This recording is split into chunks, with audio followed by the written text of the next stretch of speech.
Welcome to the Human Capital Innovations Podcast. We're your source for personal, professional, and organizational growth and development, where we share original research, explore industry trends, and interview executives and thought leaders from across the globe. We hope you join us often for practitioner-oriented content around all things related to leadership, HR, talent management, organizational development, and change management. Maximize your personal and organizational potential with Human Capital Innovations Podcast. Do you enjoy the Human Capital Innovations Podcast?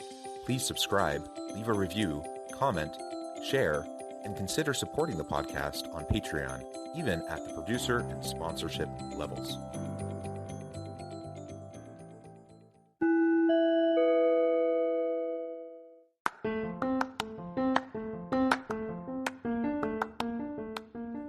Welcome to the Human Capital Innovations Podcast. In this HCI Podcast episode, I talk with Catherine Hutchison and Dan Hogenkamp about team culture and what it's like to be a small organization that drives innovation within a larger company.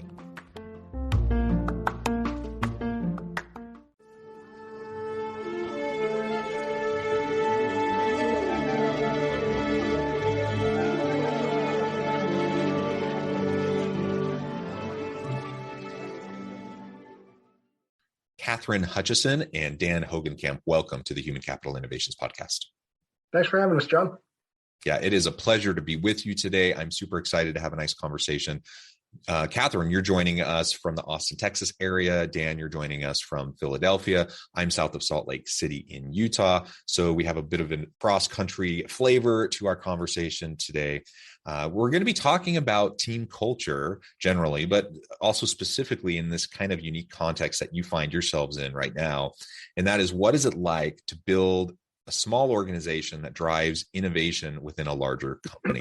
So it's kind of this tension of cultures as you have different units within a larger umbrella organization. And I think as we were talking in the pre-interview, I think many of us have experienced this and felt this tension and this struggle in the past. And frankly, I think most organizations struggle with having a healthy, positive team culture anyways.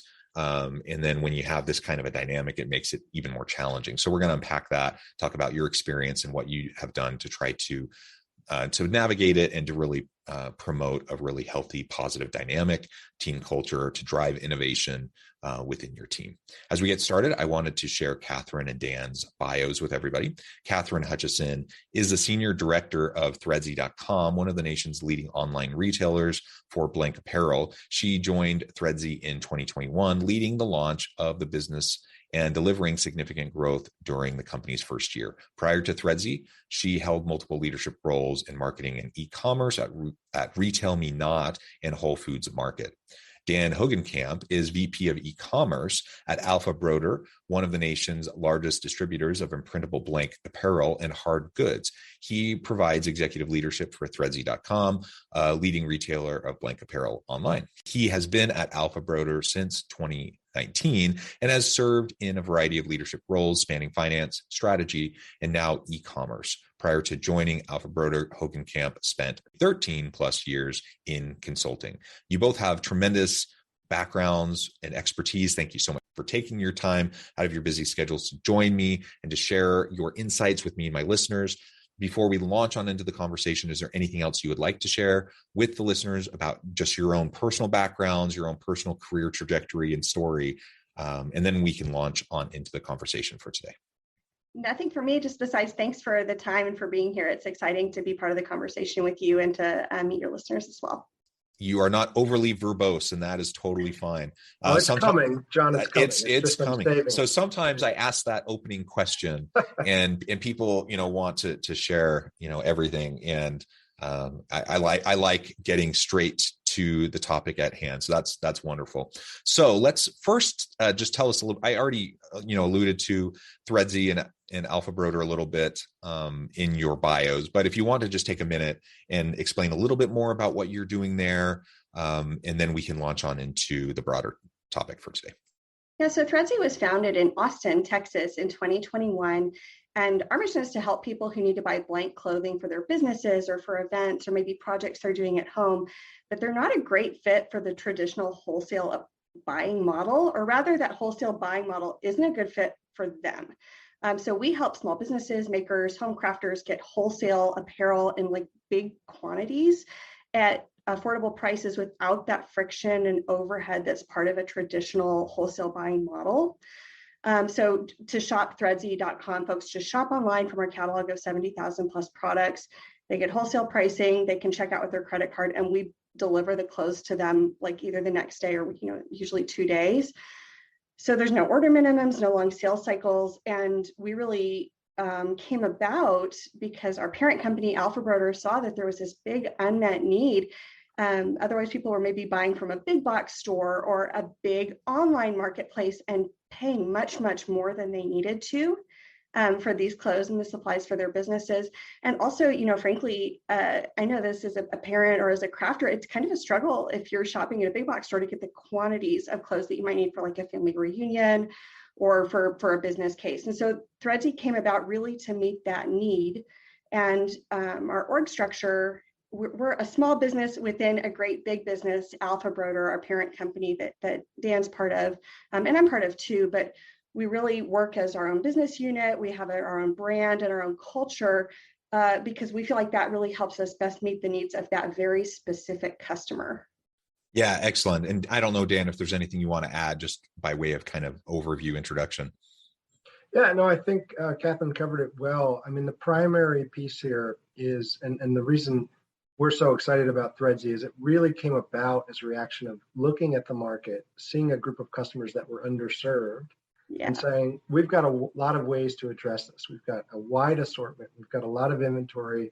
aPHRi has really significant kind of logistical prowess in terms of getting goods places. And it's like, well, this would be a huge benefit to that kind of customer who, again, as Catherine said, is kind of, they've moved past retail, right? It's not a great solution for them to go into their local craft store and buy 12 shirts or 15 shirts, but they're not quite at that level where they're buying, by the carton or by the case, which is kind of more that distributor model. And so for me, it's one of the things I think I'm most proud about Threadsy, and we'll get into more of it, I think, is that, it really did come about seeing the need that our customers had and saying, how can we kind of bring our capabilities as a large organization to bear to really address that?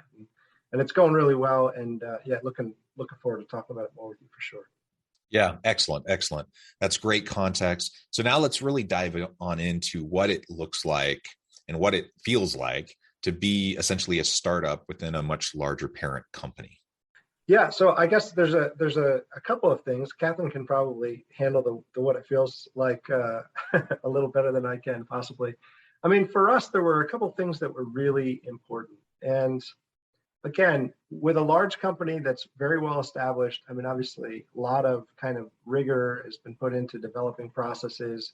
And we're a logistics company, aPHRi at heart, and a fulfillment services company. And so there's very well-defined processes, and these things have to work all of the time. And so it's not an environment where you want to be doing things that could be potentially disruptive because you have this large customer base that relies on this kind of clock is always ticking, the machine is always running kind of paradigm. With Threadsy, though, it's a little different, and we wanted to kind of give the team space to innovate, space to trial, space to, try things that may or may not work the first time. And so what was interesting for us, I think, was you take that need to innovate, that need to be agile, and you put it in the context of a company who really needs to be rock solid all of the time. And you kind of have this potential for challenges. And so one of the ways that we addressed that was to really structure Threadsy as its own business unit. And that's, it's got a complete reporting structure that rolls up to Catherine. There aren't any kind of slash or dotted lines where we have folks that are kind of living in multiple worlds within the org, right? These are Threadsy folks as much as they're aPHRi folks, but their day job is, all Threadsy all the time, and they report up to Catherine. And I think that was important. We also made some really key decisions around proximity, right? And Threadsy has its own office in Austin, and that's there's some challenges with that I think we'll talk about in terms of broader connectedness and all those kind of things. But the benefit of it is you really create an environment where the folks that are on the ground there at ThreadZ do have, in many ways, this kind of real startup vibe, startup experience, with the benefit of you're a startup with, all the resources of what is a very large company kind of behind it. So, Catherine, I'm curious on your thoughts on that, but that's kind of how we did just from a setup structurally. How do we answer the question of maintain all the things that make us a good fit to address the space, but leave room for the kind of culture of innovation that we needed to have at ThreadZ?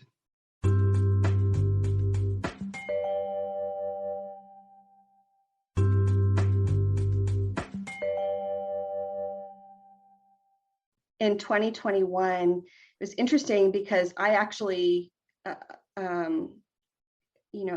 want to say auditioned because my background is in music, and it felt a little bit like an audition. But during the interview process, getting to know the executive team at aPHRi, this is actually the third pretty large organization where I've been in a leadership position or led like a business unit that's doing something that's disruptive or doing something that's innovative within the larger structure. And so I had a lot of conversations and have learned a lot over the years about what can make that either one of the most amazing corporate structures to work within, or can make it really challenging and can actually, if you don't do it well, you can really stifle the growth of a startup and lose a lot of the benefits that the company's wanting. So in that interview process, before the company launched and before, we even really had solidified the full go-to-market strategy, we're having a lot of conversations with aPHRi's leadership and getting so excited about their vision for the structure that Dan mentioned, and feeling like, okay, this is really somewhere where this business can grow and be successful and not only meet the needs of our customers. We're incredibly passionate about that, but I really see a core mission for us inside aPHRi and inside the company is we can be a sandbox and a place to test and iterate, find new technologies, find new ways of doing things that then we could consider that maybe in service of the larger company, right? We can try things and fail fast or find quick wins that then could roll out to the broader company or, provide a learning to the larger company. And I think that's, sometimes everyone says at a big company, oh, we really want innovation. And I think with this structure, it gives a lot of freedom for the team to innovate and to try new things that may or may not work in a way that's safe for the larger organization, but also can help us deliver value very, very quickly beyond just the P&L for the individual business that we're on. Yeah, and that sandbox component, that is so important. It's one of the great things, the energy and the vibe just in a new startup organization that often, despite whatever your best intention is, as you scale and grow, and there's just more bureaucracy and structure and scaffolding around everything, which is helpful for a larger organization, it also inevitably makes it harder to have the flexibility to just be creative and innovate. And like you said, fall forward, fail fast, just try new things, right? That may or may not work. And ultimately that's how we learn and grow and we innovate and provide greater value to the marketplace. And so I love that in this context, you have all of the support structures behind the larger corporation, yet the vibe and the permission structure, to just try things in this smaller startup team. I think that's really awesome. It's been really fun. I'd say the other piece, kind of reflecting that the luxury that we've had in this structure is focus. It's pretty amazing to be within, a multi-billion dollar a year parent company and have the permission and actually being urged to focus really deeply on the success of this part of the business. I feel really lucky. And in other larger organizations, you'll get asked to do, can you innovate as like maybe 20% or as a side job? And we all know it's just so hard to prioritize and to actually really make meaningful progress if you're spread too thin. And one of the great things about this structure and really getting to spend all of my focus and energy on this business it's been really, I think, a key to the success of the business in the first year. Yeah, I agree completely. And I think it's a fantastic structure if done well. I mean, there are a number of challenges that come along. And I think the first is I really wouldn't want to be doing this with a poor leader at the helm, and for a lot of reasons. I mean, I think Catherine, in a lot of ways, was the perfect fit for this because she has in her own career straddled startups that are constantly looking, fundraising and doing that with working at very large companies. And so I think when you think about leadership in this context, it gets even more important because you have to be able to straddle both worlds, right? You have to be someone that is agile enough and is capable enough to recruit and develop and retain really high energy. I mean, folks that work at startups are different than folks that have been at the same job it's just a different dynamic. They're different. They're wired up a little different. They've got a different motor. They've got a different kind of eye for disruption and view towards established processes and all those kind of things, right? And all that's super, super useful and super great in terms of harnessing and moving the business forward. But you have to have that person that can kind of grow and cultivate that while at the same time be perfectly at home in front of a board, right? Or an executive team. And that can manage high growth, high change environments with a context that's more used to things that are more predictable. And so I think it becomes a super important piece, like for anyone that's looking at doing this or thinking about doing this, you really can't underestimate the need to have a leader at the helm that can straddle both worlds and do both things, because otherwise you end up with someone who reads great on the parent company side and great in the executive sessions, but their team is frustrated and stifled and can't, right? Or you get that person who creates this incredible environment kind of at the startup component, and then just frustrates the living daylights out of everybody in the executive room because they can't ground, they can't, and so I think it's one of the things that's made us successful. And I think one of the key, there's a number of others, but I think that, it starts there with being able to manage both sides of that, because you do have very conflicting kind of context. Now, we're very fortunate in our case because our executive team at Alpha Broder is great and and has some entrepreneurial background themselves, and so just a really great team. We're very fortunate there. But man, I wouldn't want to be trying to do this in a situation where we had someone in Catherine's spot that wasn't able to kind of work in both those worlds. It's been a critical piece for us.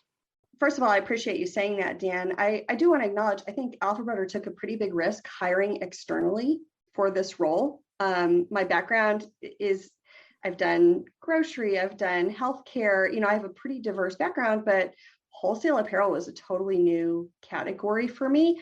And luckily I love it. But, I do recognize, I think it's a big risk that Alpha Broder took to bring in leadership externally in what's a pretty tight, close-knit industry. And so that's something I don't ever take lightly or take for granted. I think it works really well because the company supports me with leadership like Dan, with access to other leaders in the company to help me get up to speed quickly on the subject matter expertise. Another thing that served us really, really well is a relentless focus on who this customer is. Yep. And Alpha Broder, their acceptance that the Threadsy customer is different than who they were serving today has been pretty key in getting buy-in, getting acceptance on certain risk. Oh, we're going to change this process. We need to have a different technology solution, and really knowing what the needs are of our customer, and being able to articulate those to leadership has been a big part of that. But I do recognize, I think it's risky if you're thinking about innovation in your own company, acknowledging like, oh, that might mean that you bring leadership in from a totally different industry that may not see things the same way or get things on the first try. But it's paid off for us so far, and I'm really grateful, that it's worked out that way and to have the opportunity. Yeah. You can't understate the importance of having the right people in these positions, especially in this kind of a dynamic, is especially important. I was hoping we could also just drill down a little bit more specifically into what you do to foster and really maintain this agility culture. Because, big organizations exist to self-perpetuate, right? That's the whole kind of point of the modern corporation and organization is to make sure that they continue. And so with that then comes this kind of bias towards the status quo, which is, again, a tension with this idea of innovation. And so on the one hand, we're trying to provide structure, scaffolding, we're trying to provide resources, but there's just the nature of how larger organizations work. And on the other hand, we have this more agile team and unit, but the larger organization still has policies, practices, and procedures that they're trying to hold consistent across the organization for a variety of reasons. So how have you been juggling all of that in terms of, again, trying to establish and maintain a really healthy, agile, innovative culture within your smaller team?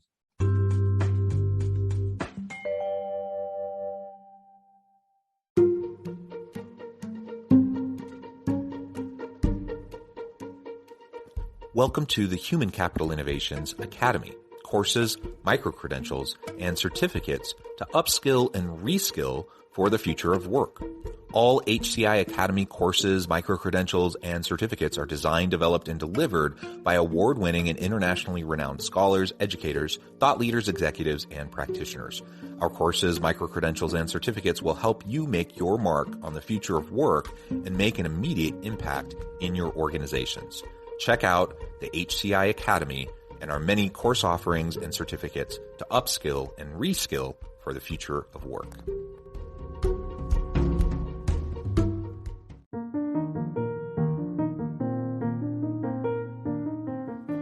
Check out our new weekly LinkedIn newsletter, Alchemizing Human Capital, exploring industry trends via original research and interviews with executives and thought leaders from across the globe. We look forward to having you join us.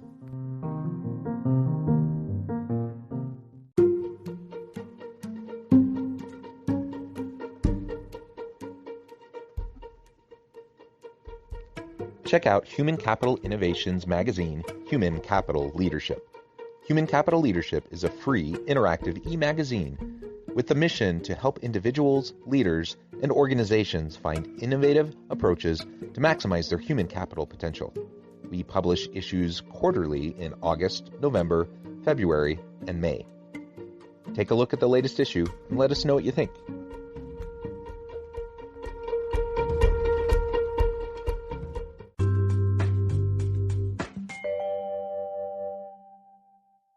From the parent company side, it's really about, and we were fortunate in this case that this business is the same product, we're utilizing the same logistical pathways and things, but it's a different enough market. It's a different enough kind of path to market, and the way that we market to these customers, it's different enough from the parent where it's really a given that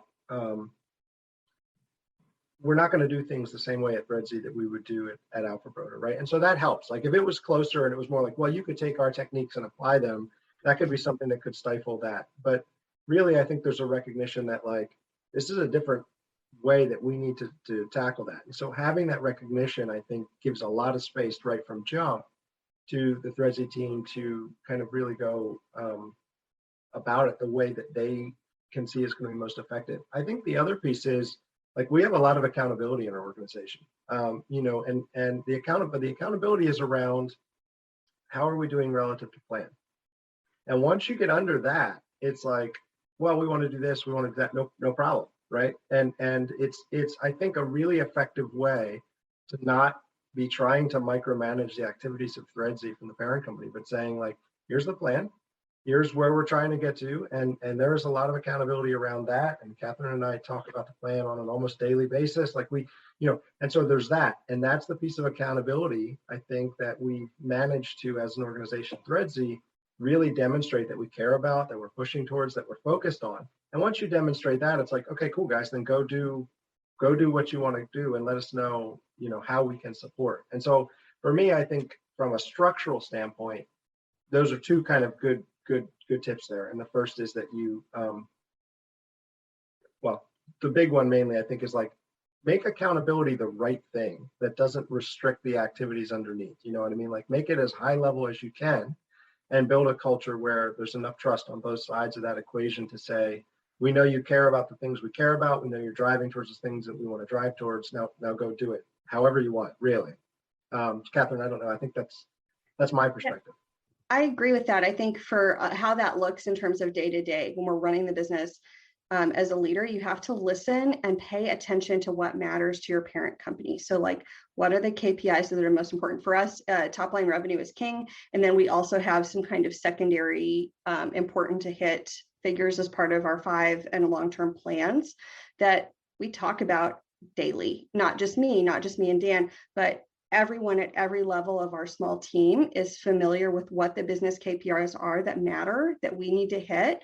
And we're pretty focused on making sure people understand how their contributions matter to hitting that plan.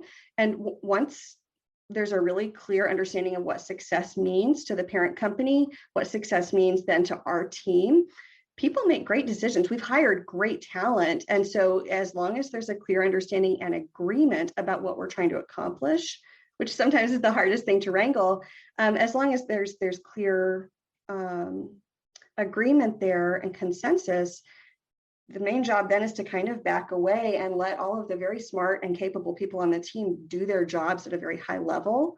And that's how you achieve the plan, in my view. Operationally, there are a couple of things too, that we're a little bit more rigorous and structured in our weekly reporting, our daily reporting processes, being very willing to be transparent and to answer questions with no ego or defensiveness. That matters in a startup, but like at some point in a startup, you're like, well, I'm the founder and this is how this is going to go. And that's a really important part of being a startup. That dynamic doesn't translate as well to corporate cultures. And so for me, it's like being willing to embrace the parts of a startup that are really beneficial and help us grow very quickly.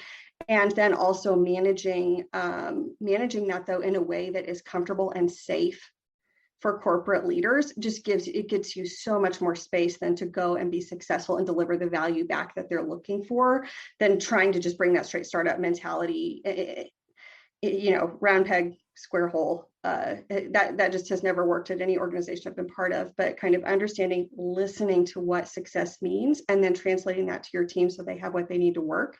That's the key. I love it. I love it. Go ahead, Dan. No, I was just going to say, John, and when it comes to specific challenges, right? I think the biggest one for us, and this will pertain to anybody that finds himself in this situation, especially when you've done all the things that we've described in terms of structuring this unit to really function on its own, is how you maintain a level of connectedness between the kind of startup entity and the parent. And, it's super important for a lot of reasons, like one of which is just building rapport, because you're not dealing like Threadsy, when they're dealing with logistics and product assortment and all that, they're not dealing with vendors, right? They're dealing with this kind of co-stakeholder, this partner in the parent company. And so the first piece is like, how do you build rapport, and how do you make all those connections with folks that if they were a vendor of yours, you might try and employ some leverage or what, but it's not going to work in the context of these are people that you're going to work with, for a long time, and you want them to be on your side and all that kind of stuff. And so, I think when I think about our challenges with the structure, that's actually, I think, one of the hardest ones, and we're still working on ways to solve it. How do we kind of overcome that proximity? Do you do it with site visits? Do you make sure that, like, for instance, we had the Threadsy team at some kind of larger Alpha Broder events over the past year, and just bring them in so they can be at the dinners and interacting with our customers and all those kind of things, I think, remains for me one of the most important things that we have our eye on. And the other piece is what Threadsy is doing is cultivating a talent pool that is different than what we have at Alpha Broder. And we want that to be not just a benefit to Threadsy, but we want it to be a benefit to the broader organization. And so how do you find ways to maintain the laser focus that's needed for Threadsy to execute at this stage of their life cycle, this stage of their development, while at the same time providing those opportunities and saying, you know what, we're a big company, like there's lots of opportunities for talented people. How do we make those connections and keep the thing moving? So for me, Catherine, I'm curious on your perspective on that, but to me, that's kind of one of our ongoing, that we're constantly working on, that we care a lot about.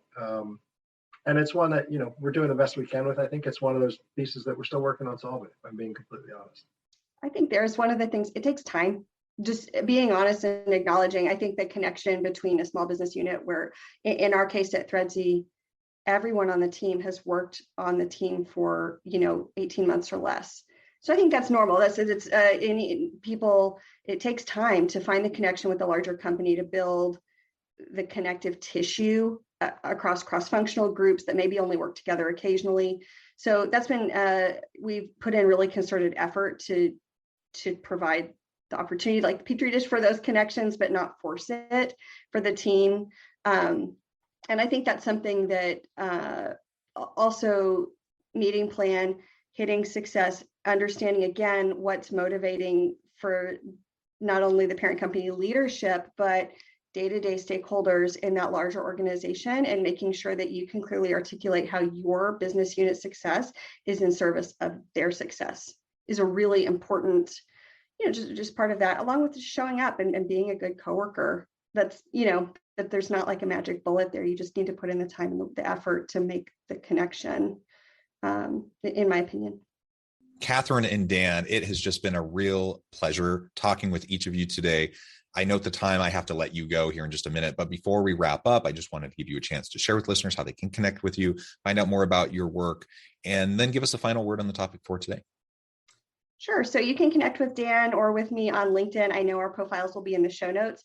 I hope you'll check out threadz.com if you or your business are in the market for blank apparel and accessories, or maybe you just really need some project materials for your upcoming embroidery crafting like I do. Again, it's threadz.com.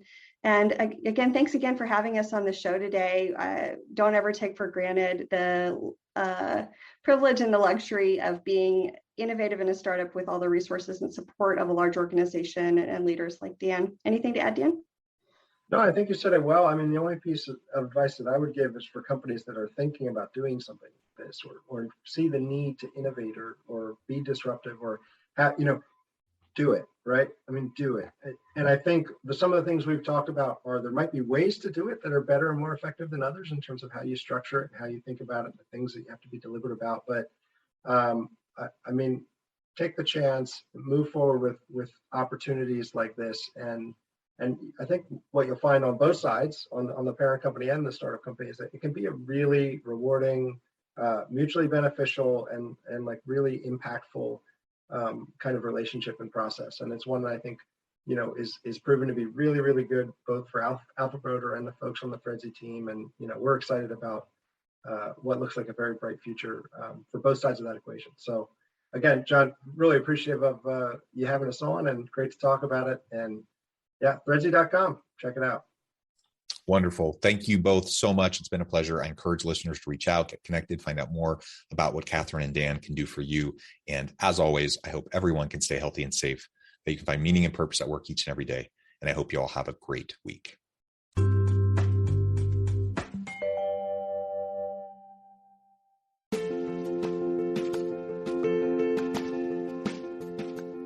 Check out my new book, The Future Leader, Creating and Transforming Next-Gen Organizations.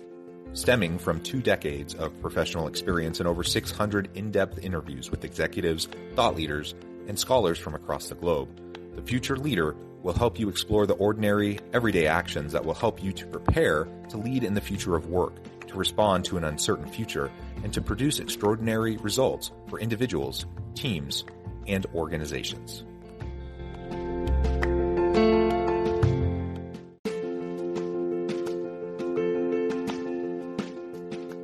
Bluer Than Indigo Leadership, the journey of becoming a truly remarkable leader.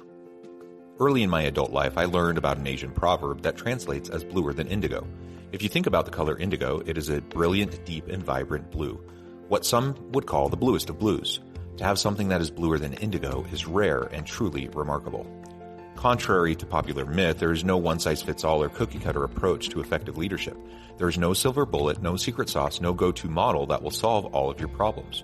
The truth is, great leaders have all had their unique strengths and flaws, and have all had to discover and then pave their own distinctive path in their life's journey to fulfill their leadership potential. Bluer Than Indigo Leadership will help you discover your own path and explore those ordinary, everyday actions that will help you respond to an uncertain future and produce extraordinary results for your individuals, teams, and organizations.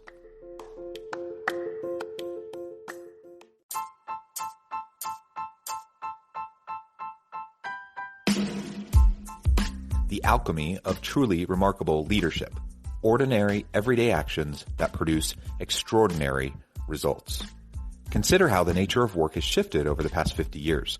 With increased globalization, rapid technological advancement, and the shift in economic composition, the average job of today looks very different than the average job of 50 years ago. What will the jobs and organizations of tomorrow look like? Moreover, what does this all mean for organizational leaders? What are the core competencies and capabilities of organizations and their leadership that are prepared for continued disruption and geopolitical and socioeconomic shifts? Regardless of what the future holds, increasingly, leaders need to be socially minded, data-driven, decisive, champions of talent, and disruptors of the traditional notions of leadership, teams, organizations, and work. The alchemy of truly remarkable leadership will help you to explore your own leadership competencies and capabilities and consider ways to apply and implement them into your workplace and personal life.